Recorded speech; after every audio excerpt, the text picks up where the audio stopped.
हज़रत सैयदना अब्दुल मुनईम रहमतुल्लाह अलैह अपने वालिद से, और वो हज़रत सैयदना वहाब रहमतुल्लाह अलैह से रिवायत करते हैं कि किसी मुल्क का एक बादशाह था, बड़ा ज़ालिम बादशाह था।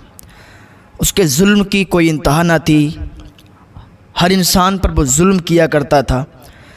एक दिन उसने तमाम लोगों को बुलाया और कहा, इस महल को नए सिरे से नए तरीक़े से तामीर किया जाएगा, और ऐसा तामीर करो कि ऐसा महल किसी ने देखा ना हो।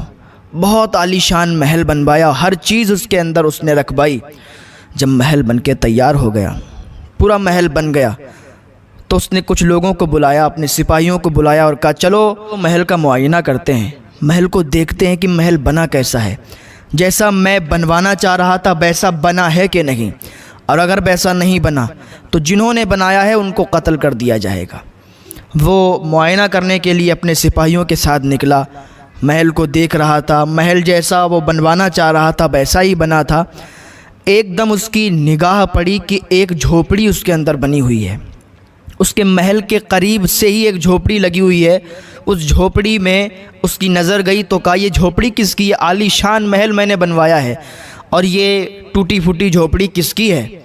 सिपाहियों ने कहा, एक बूढ़ी औरत है, एक बूढ़ी खातून है जो हर वक्त उसमें अल्लाह ताला का विर्द करती रहती है, अल्लाह अज़्ज़ा वजल की इबादत करती रहती है, वो बूढ़ी की झोपड़ी है, उसमें ही वो रहती है।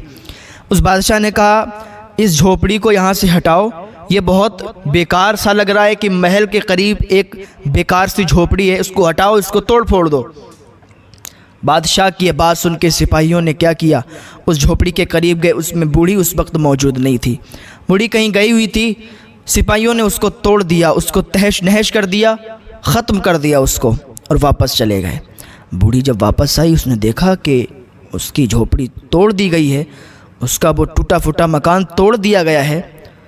तो उसकी आंखों से आंसू निकल आए, अल्लाह की बारगाह में फरियाद करने लगी, मौला मैं तेरी आजिज़ बंदी, मैं यहाँ मौजूद नहीं थी तो क्या हुआ? तू तो देख रहा था ना, मेरी झोपड़ी जब तोड़ी जा रही थी, मेरा मकान जब तोड़ा जा रहा था, मैं मौजूद नहीं थी तो क्या हुआ? तू तो देख रहा था, तेरे सामने मेरा मकान तोड़ दिया गया, तेरे सामने मेरी झोपड़ी ख़त्म कर दी गई, मैं मौजूद नहीं थी, तू देख रहा था, लेकिन तब भी तूने कुछ नहीं किया। मौला मैं तेरी आजिज़ बंदी हूँ, तेरी इबादत करती हूँ, मैं बहुत गुनाहगार हूँ तो क्या हुआ, पर तेरी आजिज़ बंदी तो हूँ, तू मुझ पर रहम फरमा, करम फरमा, तू मुझे इसका बदला अता फरमा। अल्लाह रब्बुल इज़्ज़त के हुजूर उसकी दुआ कबूल हो गई, क्योंकि मज़लूम की दुआ फ़ौरन कबूल हो जाती है। जैसे उसने अल्लाह की बारगाह में ये फरियाद की, अल्लाह ने फ़ौरन जिब्रील को भेजा कि जिब्रील जा और पूरा महल ज़मीन के अंदर धंसा दे, पूरे महल में बादशाह समेत सबको ज़मीन के अंदर डाल दे। जिब्रील अलैहिस्सलाम आते हैं, अल्लाह के हुक्म को सुनते ही जिब्रील अलैहिस्सलाम फ़ौरन आते हैं और पूरा महल और उसके अंदर